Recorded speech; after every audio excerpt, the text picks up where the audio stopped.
So before we go into Winter 2021, I want to talk about one more unique series that both of us have watched because Fire Force? No, because technically it was a Watch summer. season 2. It was a summer 2020, but its second half came out in the fall. I think you know what I'm talking about. The Great Pretender. Oh, the great. So The Great Pretender, here's the best way to describe what it is.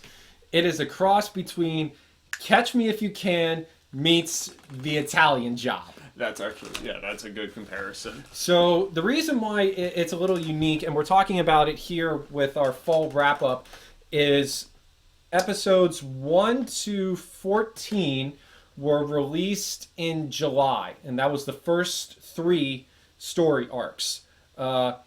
Episodes 15 to 23 were just released at the end of November, and that is all one story arc. So they have them in cases. So the first part, so Netflix billed it as season 1 for the first 14 episodes, and season 2 for the next 9 episodes. Although, in all honesty, I feel like it was it truly was season 1. But the reason why we're talking about it is because summer, we loved it.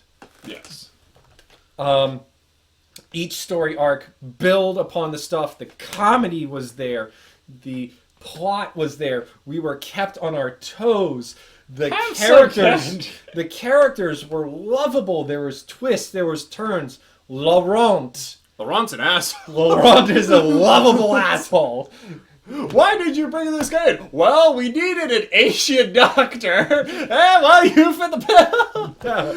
That's how he tries to play it off, but lots of spins ahead.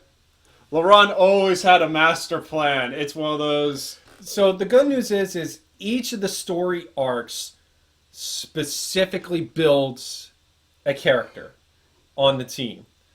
And just, this isn't a spoiler, but this kind of will help you get a sense of what's going on. Well, Laurent's story arc, primarily, is what Netflix billed as the second season. Those 9 episodes. Because, wow. Well, Laurent and also another character who would be spoilers if we said who it was. Yes. But it's Laurent and another character's building. But that second season, wow. It was good. It was good. And the cool thing is the... Here, ready? You know the catchphrase that I want to say right now.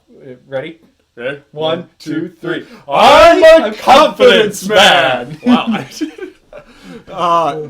But the way that the schemes that they come up with for the stuff are realistic, speaking yet off the wall. Well, what I like with the schemes is what they do is first when they showcase it to how it looks to the person getting conned. Yes. And then afterwards, it's like a magician showing you how they did it afterwards. So it's one of those, first they show the con, and then they show how they pulled off the con. And normally you're like, oh, it had to be an off-the-top way. But then when you actually watch it, it's like, that actually feels plausible. That actually seems possible. Given those circumstances that you set up, that is a possible con to do. And not only are you laughing the first time you see the trick done, you're laughing even more when the mechanics of the trick are revealed, Should basically. we put the cat here? There wasn't a cat there originally. Just leave it. They're coming. Why is that cat there? I added it. Do you not like it? No, I like it. Oh, by the way, profanity in it. Oh yeah, lots of profanity. Actually, you know what I would have to say? Appropriate amounts of profanity. I would say tone, not necessarily violence in it with everything. I would say it has a Black Lagoon kind of tone, but not to violence. it as well. Yeah, but not violent and not over excessive on the profanity and whatnot. But still, I would have to say if you liked Black Lagoon, this is a toned down version on like the violence and the language of Black Lagoon. Same character dynamics going on, small crew doing hijinks and everything. Well, the Rod's crew is actually very large, but small main focus of the crew. This is true. But that was the one thing I wanted to bring up as our final fall Yeah. anime. If If you haven't seen it yet, Great Pretender, we on both Netflix, recommend it. it's in Japanese as well as English dub as well. Both of them are great. This is one of the rare times where normally I say there's not really much of a difference between dub or sub. The dub encapsulates the characters, I think, perfectly. That's one of those. I recommend you watch this in your primary language because it's one of those. The dub really captures the characters, and since they're going to be speaking different languages throughout it too, because Laurent speaks Chinese, French. he speaks Mandarin specifically at one point. French. It's one of those. The characters are going to be speaking different languages regardless. I do want to give you guys a heads up, Warner, for the first episode because when I started watching it, I was a little confused.